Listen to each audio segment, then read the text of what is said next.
us adore him. Oh, come, let us adore him.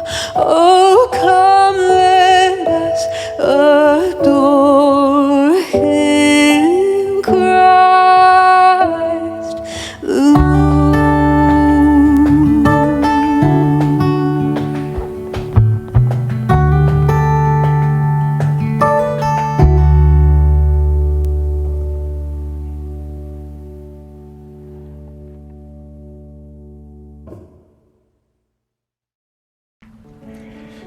Season's greetings, happy holidays, and most importantly, Merry Christmas. Merry Christmas.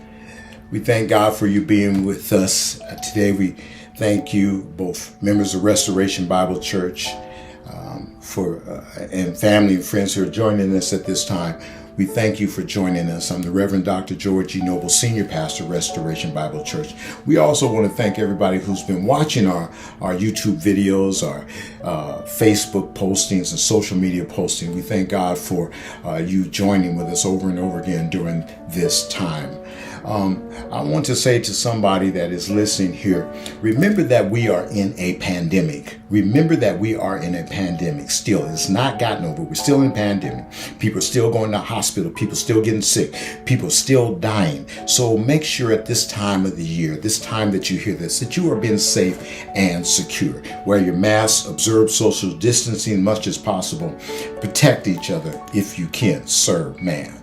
We're still in a pandemic. Turn with me to Matthew, the 2nd chapter, verse 11. Matthew 2, verse 11. There you'll find these words as I read from the New King James Version of Holy Scripture. And it says, "And when they had come into the house, they saw the young child with Mary his mother, and fell down and worshipped him.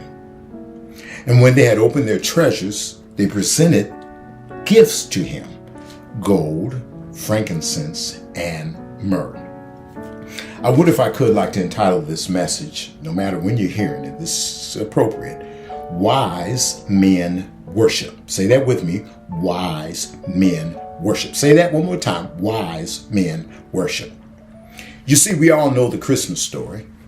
You should have heard it, read about it, or seen it throughout your life. Many of us were even part of the production of the Christmas story in our schools or even in our churches. I remember one time they invited me to be a part of the Christmas story, but they made me a sheep. And all I said, my line was, bah, bah, bah. That's all I got to say. Mary is a virgin. She was supposed to be married to a man named Joseph. An angel named Gabriel appears to her and tells her she's going to have a baby named Jesus. She tells Gabriel, the angel, it can't be because I'm a virgin. But Gabe tells her that Holy Spirit will come upon her and she will be impregnated with the Son of God before she is married. What he is saying to her, because nothing is impossible for God. You see, I know Mary is thinking, can't this wait until after I'm married? Can we put a hold on this till after I'm married? But eventually Mary says to Gabe, let it be according to your word. After this occurred, Mary visits her cousin Elizabeth, who is at an old age and supposed to be barren. But she is also pregnant with John the Baptist. Again, I say to you, nothing is impossible for God. Nothing. Think about that in your life. Nothing is impossible for God. When Joseph discovers his promised wife Mary is pregnant, he decides, I'm going to cut her loose privately. I'm going to cut her loose because part of the deal, Mary was supposed to remain a virgin. You see, but an angel, and this has to be Gabe again, steps into a dream of Joseph and explains to him that Mary was being used by God and it was still okay to marry Mary. But just don't touch her till after the child she is carrying is born. Whoa, now that would have been an issue with me. You mean I got to marry her, but I can't touch her? Gabe tells Joseph to name the child Jesus. Named the child Jesus. This would have been another concern for me. You can ask my daughter, Georgine. Why not name him Joseph Jr.? Well, the reason why is because Joseph understood he was not the biological father. So Joseph agrees. At this time, Caesar Augustus is required that all people in the land to go to their original homeland to be registered. There's a census going on. Joseph goes on a long road trip and takes with him his pregnant wife Mary back to their homeland of Judea, to the city of Bethlehem. You see, while they are there, Mary goes into labor, gives birth to her son Jesus in a barn, a manger. Because there were so many people in town being registered, there was no room for them at the Marriott, at the Four Seasons, no room for them at the inn. Now, I know for sure you all heard the Christmas story, because I just gave it to you. You have no excuses now. You just heard the Christmas story. But after Jesus is born, an angel, this must be Gabriel again, he shows up with a multitude of heavenly hosts and give a report to the shepherds in the field, the common folk, the shepherds in the field, about the divine birth. They say to the shepherds, I believe it's in Luke 2, it says, for this day is born to you in the city of David a Savior, who is Christ the Lord. And this will be a sign to you. You will find a babe wrapped in swaddling clothes, lying in a manger. I need to grasp hold of this. Now that's some good news. A Savior born for me? I'm just a shepherd. I'm just a janitor. I'm just a dishwasher. I'm just a bag boy. I'm just a preacher. A Savior born for me? Well, I got to go see this. That's what the shepherds were saying. We got to go see this. Also in Luke, the 2nd chapter, verses 13 through 14, we see a heavenly host appear, praising and worshiping God. A worship service starts. And whenever we talk about the birth of Christ, a praise and worship service should start. The shepherd and the people of Israel have been waiting for thousands of years for this wonderful event to happen. Here's a question are you still waiting? Well, I need to say this to you. There is no need to keep waiting. Jesus is born. Christ has been born. So the shepherds go find Mary, Joseph, and Jesus. Then in Luke 2, I think the 20th chapter, it tells us the shepherds, when they find him, they have another praise and worship service. Don't you remember when you found Jesus? Didn't you go into a praise and worship service? Didn't you? I remember I did. But here in my sermon today for you, I want to talk about wise men worship. These highly educated wise men were from the east. They were named Gaspar and Belathar and Melchior. They were all led by a star to come to Palestine to worship the infant Christ. You see, the Greek word for wise men in this account is magi, and is often rendered as astrologers. Traditionally, astrologers were grouped with magicians, that's where the name a musician come from, magi. They also were hooked up with sorcerers and had the responsibility of interpreting dreams. Some people even called them kings and stargazers. But I call them wise men like the Bible says they are. The role of the star in Matthew, the 2nd chapter, suggests a connection between astrology. These wise men, pursuing their observation of the stars in the heavens, encounter a sign from God. You see, God breaks through their misguided stargazing system to make the great birth of Christ known to them. Grasp hold of this. If we look, God will show you Jesus everywhere. He is the lily of the valley, and he is the bright and morning star. That is what we should be doing during this season, seeking him. These wise men understood the importance of this event.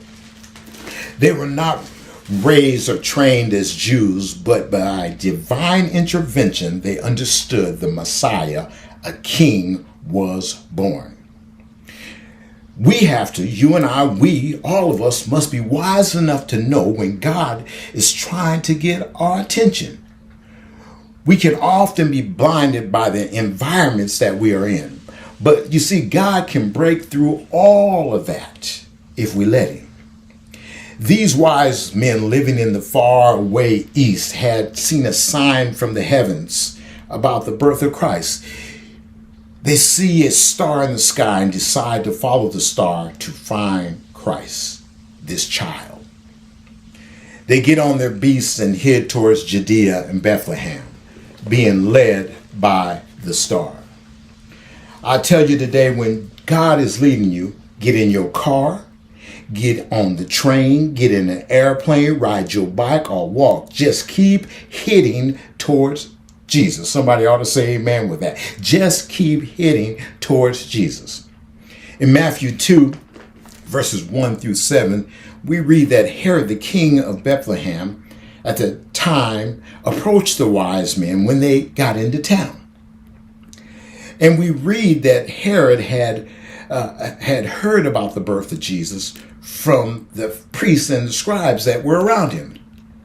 It says that they said to him in Bethlehem of Judea, for thus it is written by the prophet, but you, Bethlehem, in the land of Judea, are not of the least among the rulers of Judah. For out of you shall come a ruler who will shepherd my people Israel. You see, that didn't work for Herod, and so he was also looking for the new king so he could kill him. He wanted to get rid of him because Herod wanted to be the only king in town.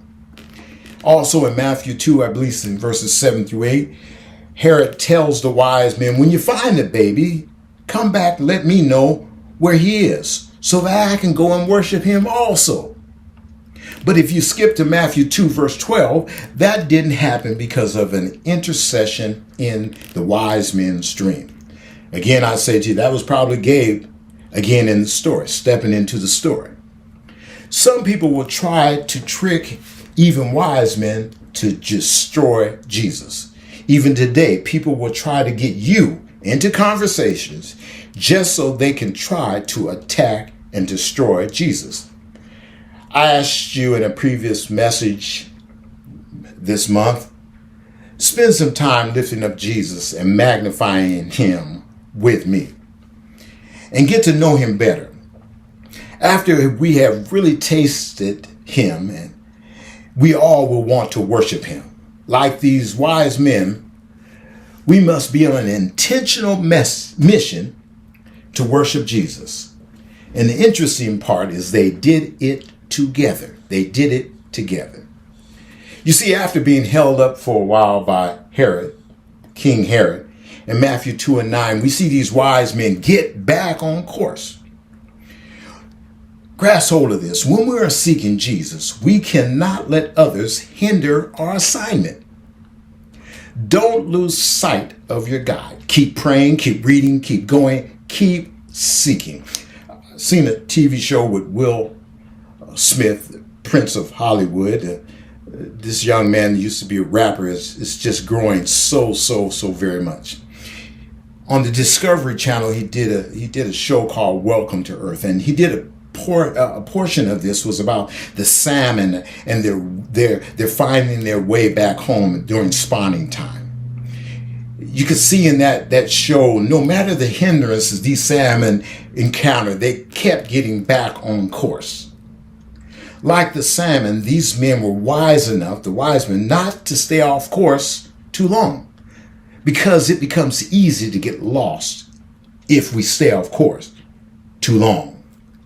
When, not if, but when us get off course, all we have to do is look back up.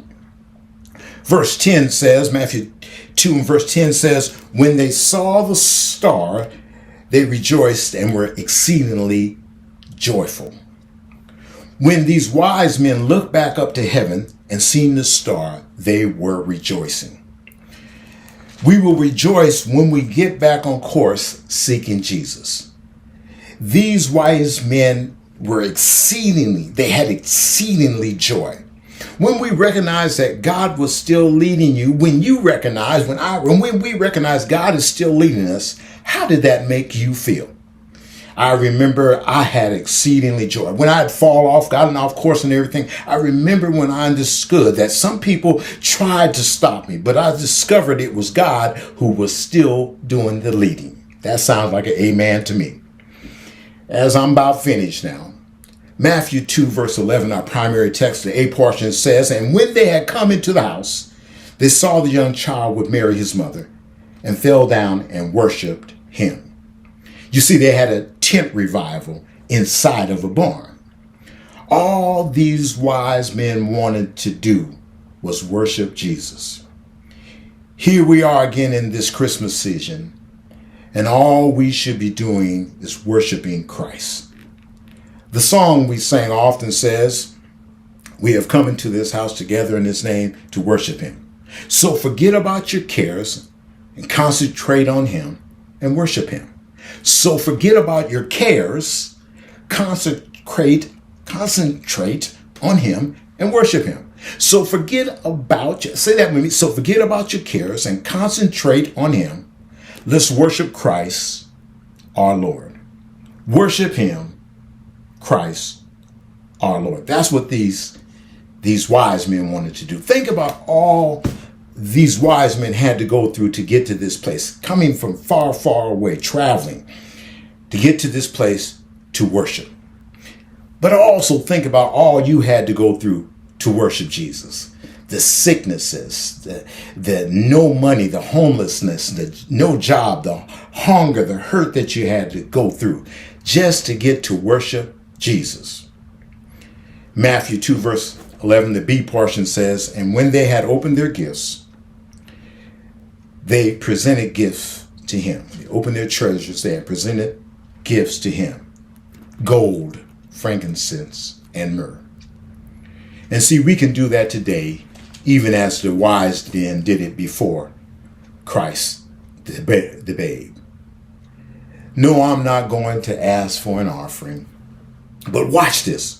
Gold represents the pureness of our hearts when we really worship Christ. We should be coming to Christ with pure hearts like gold. We should be making that offering to Jesus. Then frankincense ferments and perfumes the stench of the sin in our lives as we worship our Savior. Frankincense represents the sweet smell of us anointing Jesus as Christ and King over our lives. And finally, myrrh, likely meant to be used as an anointing oil and was representative of the holy status of Jesus and the suffering he would face. I'm saying to you today, be wise. We all now can come and worship with pure hearts of gold, with our sins covered by the sweet smell of the sacrifice Jesus came to make for us. If you are wise, my brothers and my sisters, if you are wise, keep worshiping Jesus the Christ. Amen, amen, and amen. God bless you and God keep you.